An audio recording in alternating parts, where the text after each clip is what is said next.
last time on آخری معجزہ. اور اگر مجھے اپنے رب کی نشانیاں دیکھنی ہے، اپنے رب کی عظمت دیکھنی ہے، تو اللہ تعالیٰ جس طرح کہتے ہیں نا، پہاڑ کو دیکھو، دریا کو دیکھو، اونٹ کو دیکھو. اب رب العالمین کہا تو کس چیز کو دیکھو؟ مختلف سوسائٹیز کو دیکھوں، تاریخ کو دیکھوں، دنیا کیسی تھی، کیسی کیسی سوسائٹیز اللہ نے بنائی، کیسے کیسے علوم میں، کیسے فنون میں انہوں نے مہارت حاصل کی، کس قوم کو کس چیز میں مہارت دی، کیا کیا کارنامے انہوں نے کیے. ان تمام کی کا ذمہ کس نے لیے ہوئے تھا؟ اللہ تعالیٰ نے، رب العالمین. اور اس ایک تعبیر کے اندر اللہ نے پوری دنیا کھول دی میرے سامنے.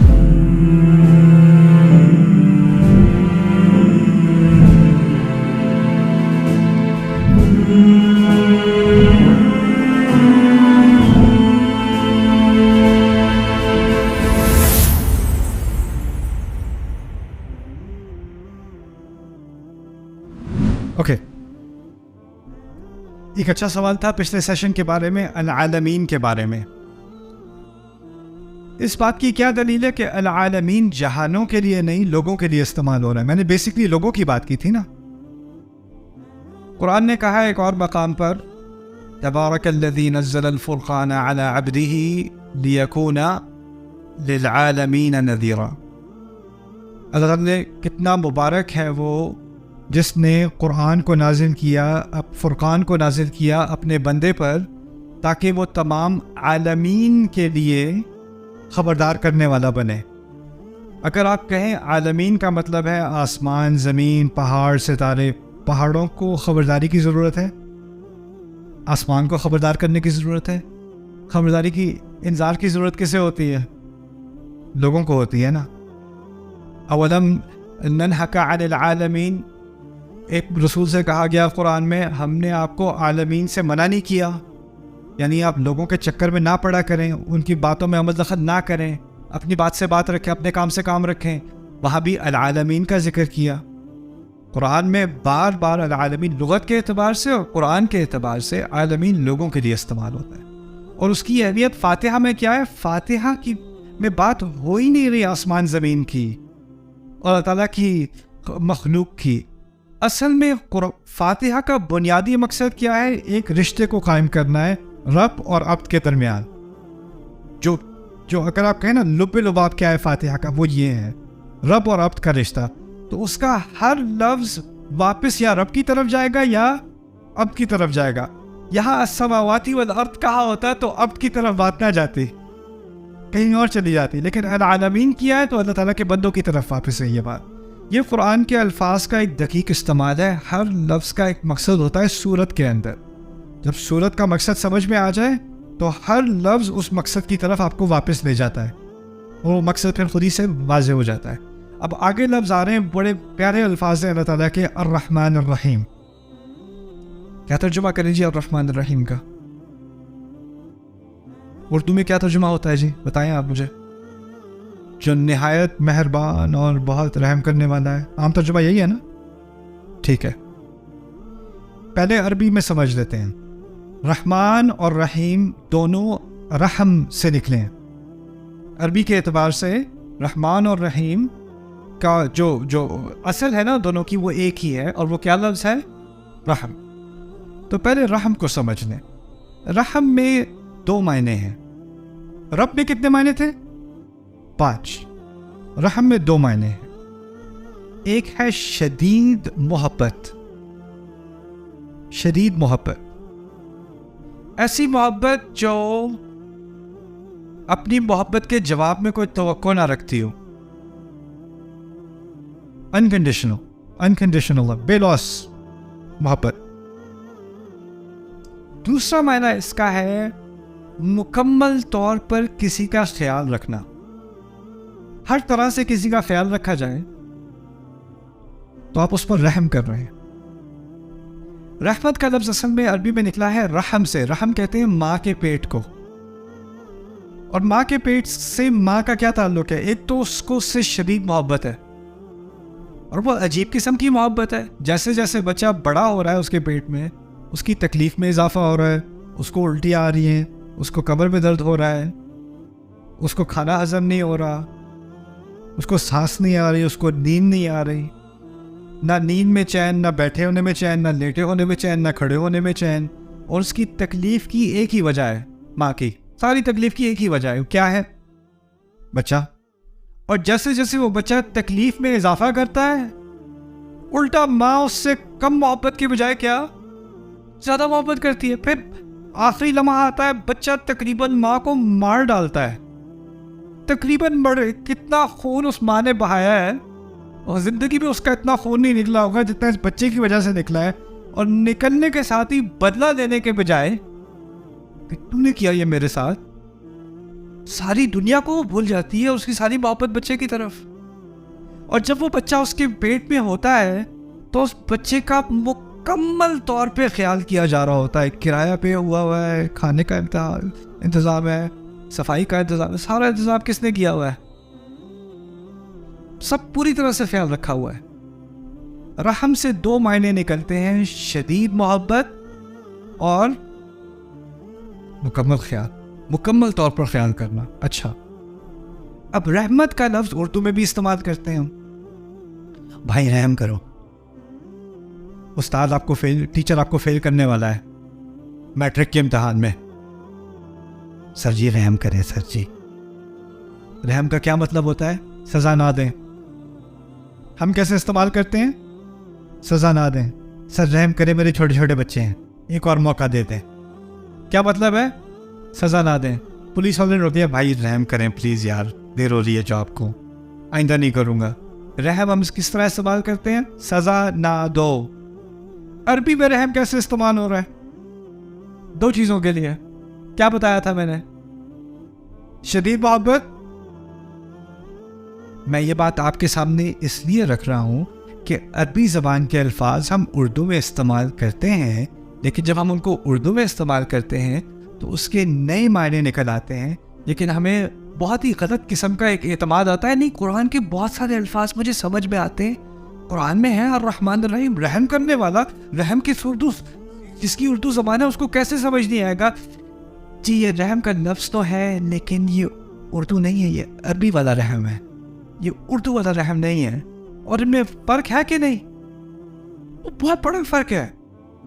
اگر میں اللہ کو رحم کرنے والا سمجھوں، میں سمجھوں بس وہ جو عذاب دینے والا تھا لیکن دیتے دیتے رک گیا تو اس نے رحم کر دیا. لیکن ماں کے رحم سے عذاب کا تو کوئی تعلق ہے ہی نہیں، بلکہ اس کا برا ترجمہ انگلش میں بھی بہت عام ہے، مرسی. مرسی بھی انگلش میں استعمال کرتے ہیں. The military showed no mercy. The judge showed no mercy. یعنی فوج نے کوئی رحم نہیں کیا، بے رحمی سے مارا. جج نے بے رحمی سے فیصلہ کیا، یعنی اس نے کوئی لحاظ نہیں کیا. لیکن اس کے معنی منفی ہونے کے بجائے اصل میں مثبت ہے. اس کا تعلق محبت اور مکمل خیال سے ہے. پہلی بات. اچھا، اب کتنے لفظ استعمال ہوئے رحمت والے اس صورت میں؟ دو، الرحمن اور الرحیم. اب ان دونوں کا ہمیں سمجھنا پڑے گا دو لفظ کیوں استعمال ہو رہے ہیں. اگر بات ایک ہی ہے تو دو دفعہ کیوں؟ تو ان دونوں کو الگ الگ سمجھتے ہیں. پہلی بات کریں گے الرحمن کے بارے میں. رحمان جیسے لفظ عربی میں اور بھی ہیں، عطشان، غضبان، جوعان، اس کو کہتے ہیں فعلان. لفظ جو ایک ہی طرح کے ہوتے ہیں نا، ان کا ایک وزن ہوتا ہے، اس کو وزن کہتے ہیں عربی میں. غضبان، عطشان، جوعان، رحمان. ان الفاظ میں تین خصوصیات ہوتی ہیں، یہ آپ کو یاد رکھنا پڑے گا. رحمان جیسے الفاظ میں تین خصوصیات ہوتی ہیں. پہلی خصوصیت ہوتی ہے اس میں شدت ہوتی ہے. تو رحمان بہت ہی زیادہ رحم کرنے والا، اور رحم عربی والا رحم، بہت ہی زیادہ محبت کرنے والا، بہت ہی زیادہ خیال کرنے والا. شدید خیال کرنے والا، شدید محبت کرنے والا، پہلا معنی. دوسرا معنی اس کا یہ ہوتا ہے کہ یہ فوری ہوتی ہے، ابھی ابھی. یعنی یہی نہیں کہ وہ بہت شدید محبت کر رہا ہے، بہت شدید خیال کر رہا ہے، ابھی ابھی کر رہا ہے. یہ نہیں کہ کرے گا، فکر نہ کرو اگلے سال کرے گا، فکر نہ کرو بہت جلد کرے گا، نہیں، ابھی ابھی کر رہا ہے، علی الفور. الحدوث، اس کو بلاغہ میں کہتے ہیں الحدوث. لیکن تیسرا معنی ذرا پہلے آپ کو کنفیوزنگ لگے گا. تیسرا معنی ہے کہ یہ کسی وجہ سے عارضی ہوتا ہے، ٹیمپرری ہوتا ہے. جیسے عطشان کہتے ہیں بہت ہی شدید پیاسا، عطشان. کیا کسی وجہ سے یہ شدید پیاس ختم ہو سکتی ہے؟ پانی سے. یعنی وہ پرماننٹ نہیں ہے، دائمی نہیں ہے، ہمیشہ کے لیے نہیں ہے. جوعان، شدید بھوکا، کیا کسی وجہ سے جوع، بھوک ختم ہو سکتی ہے؟ کھانے سے. غضبان، شدید غصے والا، ہو سکتا ہے سزا دینے سے یا بدلہ لینے سے یا سمجھانے سے غصہ ہوتا رہے. اور کہہ رہے رحمان، شدید محبت کرنے والا، ابھی ابھی کرنے والا. لیکن اس میں تھوڑی سی ڈرانے والی بات بھی ہے، شاید انسان کوئی ایسی حرکت کر بیٹھے جس وجہ سے وہ اس رحمت کا مستحق نہ رہے. جیسے پانی پیاس کو ہٹا دیتی ہے، کھانا بھوک کو ہٹا دیتا ہے، کوئی چیز ایسی ہو سکتی ہے جو رحمان سے رحمت کو ہٹا سکتی ہے. رحمان تو وہ رہے گا، میرے لیے نہیں ہوگا، یہ ممکن ہے. تو اس میں ایک طرح سے ایک ٹیمپرری تھریٹ آ گئی، ایک طرح سے ایک خطرہ ہے، اندیشہ ہے اس لفظ کے اندر بھی. ایک بڑی عظیم نعمت بھی ہے اور ساتھ میں اندیشہ بھی ہے. اچھا، یہ 3 باتیں تھیں رحمان کے بارے میں. کیا 3 باتیں تھیں؟ مجھے دوبارہ یاد کرائیے. شدت، فوری، عارضی. اوکے. رحیم کے بارے میں 2 باتیں یاد رکھنی ہیں. رحمان کے بارے میں 3، رحیم کے بارے میں 2. اوکے. وہ کیا ہیں؟ پہلی بات کہ یہ ہمیشہ رہنے والی صفت ہوتی ہے، کوئی ہمیشہ رہنے والی خصوصیت. اس کی میں آپ کو مثال دیتا ہوں. آپ کہیں یہ بہت علم والا شخص ہے، بہت علم والا شخص ہے. وہ جب سو رہا ہے نا، وہ پھر بھی علم والا ہے. جب وہ جاگا ہوا ہے، وہ پھر بھی علم والا ہے. جب وہ کھانا کھا رہا ہے، وہ پھر بھی علم والا ہے. اور جب وہ اپنی علم کی بنیاد پہ کچھ سکھا رہا ہے، پھر بھی وہ علم والا ہے. یعنی وہ صفت اس کے اندر ہے، چاہے اس کا مظاہرہ ہو رہا ہو یا نہ ہو رہا ہو. وہ صفت ہے، اس کے اندر ہے، وہ ہمیشہ ہے. میں کہوں یہ لڑکا لمبا ہے، وہ خشک ہو یا نہ ہو، وہ گرم ہو یا سرد ہو، وہ یا اندر ہو یا باہر ہو، لمبا تو وہ لمبا ہی رہے گا نا. وہ ہمیشہ کے لیے لمبا ہے. یہ پرماننٹ اس کی ایک کوالٹی ہے، اس کی ایک خصوصیت ہے. یہ پہلی چیز ہے. دوسری چیز فعیل، جیسے رحیم، شریف، کریم، عزیز، سب میں یہی ہوتا ہے. پہلی چیز ہوتی ہے کہ یہ ہمیشہ کے لیے ہونے والی چیز ہوتی ہے. دوسری چیز ہوتی ہے قابلیت یا اہلیت. اس کو بھی سمجھنے میں کیا کہنا چاہ رہا ہوں. جیسے فرض کریں آپ کہیں آپ میں سے لیڈیز کو کہیں میرے شوہر جو ہیں وہ بہت صبر والے آدمی ہیں، بہت صابر انسان ہے. ابھی آپ پتہ نہیں، ہو سکتا ہے وہ بھی گھر پہ ہیں، ہو سکتا ہے کسی سے ان کی بات ہو رہی ہے اور اس وقت وہ بالکل صبر کا مظاہرہ نہیں کر رہے. ممکن ہے کہ نہیں؟ یا ہو سکتا ہے ابھی وہ سو رہے ہیں. اگر وہ سو رہے ہیں تو وہ صبر کا مظاہرہ کر رہے ہیں؟ نہیں، ابھی تو وہ صبر کا مظاہرہ نہیں کر رہے. لیکن ان کے اندر اس کی قابلیت ہے کہ نہیں، اس کا پوٹینشیل ان کے اندر ہے کہ نہیں. یعنی فعیل، کریم، عزیز، رحیم، اس طرح کے الفاظ ہوتے ہیں کہ صلاحیت تو ہے، لیکن اس کا معنی یہ نہیں کہ اس صلاحیت کا فوری طور پر مظاہرہ بھی ہو رہا ہے. وہ اس طرح سمجھنے کہ وہ اندر ہے، لیکن یہ نہیں معلوم کہ باہر آ رہی ہے کہ نہیں. جس طرح سمجھ لیں کہ گاڑی ہے، اس کا بہت ہی طاقتور انجن ہے، لیکن جب وہ انجن استعمال نہ بھی ہو رہا ہو، صلاحیت تو پھر بھی ہے نا اس کے اندر. یہ ہے رحیم. تو 3 معنی نکلے رحمان کے اور 2 معنی نکلے رحیم کے. اب یہ سمجھ لیں اگر صرف الرحمن کہا ہوتا تو کیا مسئلہ ہو جاتا؟ عارضی ہوتی، بات ہمیشہ کے لیے نہ ہوتی. اچھا، اگر صرف الرحیم کہا ہوتا،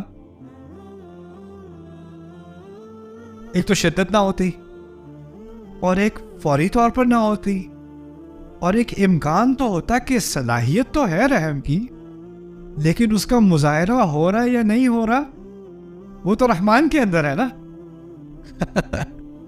دونوں کی ضرورت تھی. اب شدت بھی آ گئی، فوری طور پہ بھی ہو گئی، اور ہمیشہ کے لیے بھی ہو گئی. الرحمن الرحیم. ایک اور طرح سے سمجھ لیں.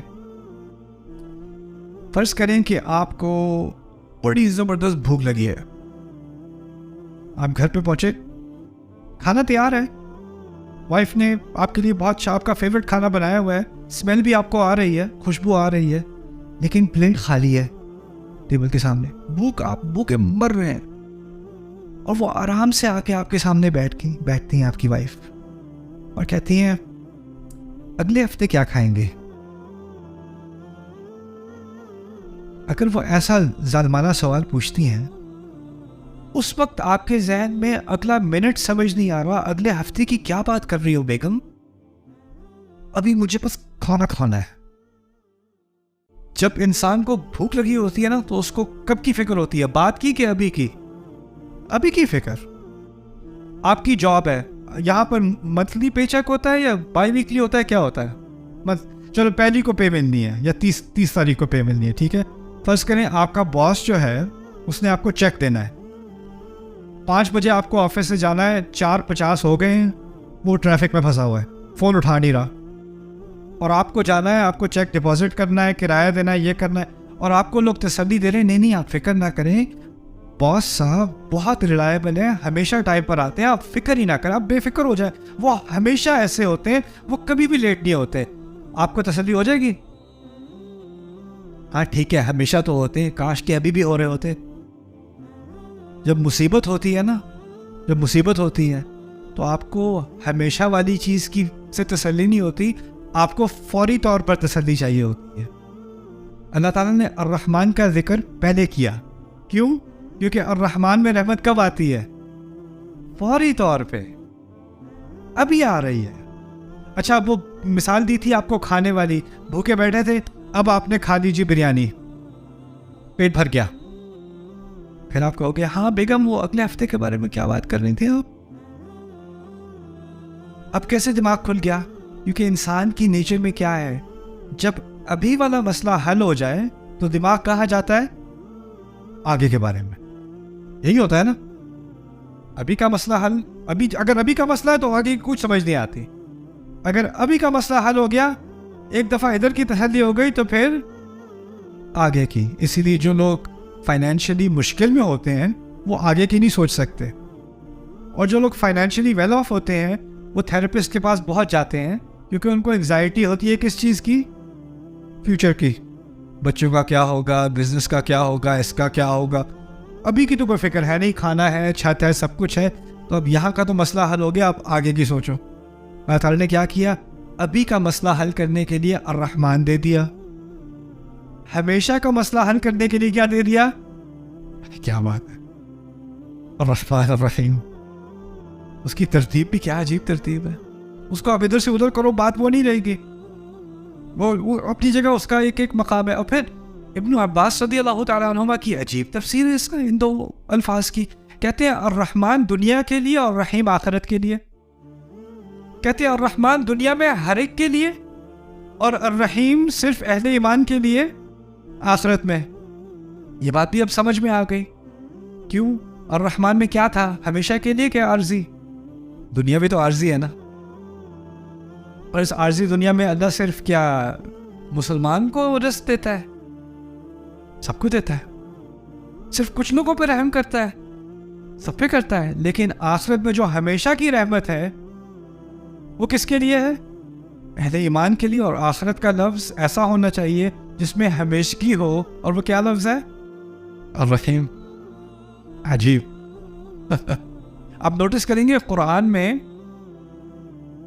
جنت سے متعلق رحیم بھی آتا ہے, قیامت کے دن سے متعلق الرحمن بھی آتا ہے. کیوں؟ قیامت کا دن ہمیشہ کے لیے نہیں ہے, لیکن قیامت کے دن ایک خاص شدت والی رحمت کی ضرورت ہے. نہیں, لا يتكلمون الا من اذن له الرحمن. الرحمن. تو جب اللہ تعالیٰ کی بہت شدید محبت ہوتی ہے نا, تو اس وقت آپ کو الرحمن کا لفظ ملے گا. بہت شدید رحمت, آپ کو تدبر کرنا پڑے گا کہ یہاں کون سی شدید محبت ہے. اسی لیے پھر آپ کو سورۃ الرحمن سمجھ میں آئے گی. الرحمن علم القرآن. جس نے اتنی شدید محبت کی، اتنا مکمل خیال کیا کہ اس نے اس مکمل خیال اور شدید محبت کے ناطے قرآن سکھایا، اس لیے قرآن سکھایا۔ ہم نے کیا بنا دیا قرآن کو، اور قرآن کس لیے سکھایا گیا تھا، کس محبت سے سکھایا گیا تھا، کیا لحاظ کر کے ہمارا سکھایا گیا تھا، ہم نے کیا بنا دیا قرآن کو، سبحان اللہ۔ تو یہ ہو گیا تھوڑی سی بات الرحمن الرحیم کے بارے میں۔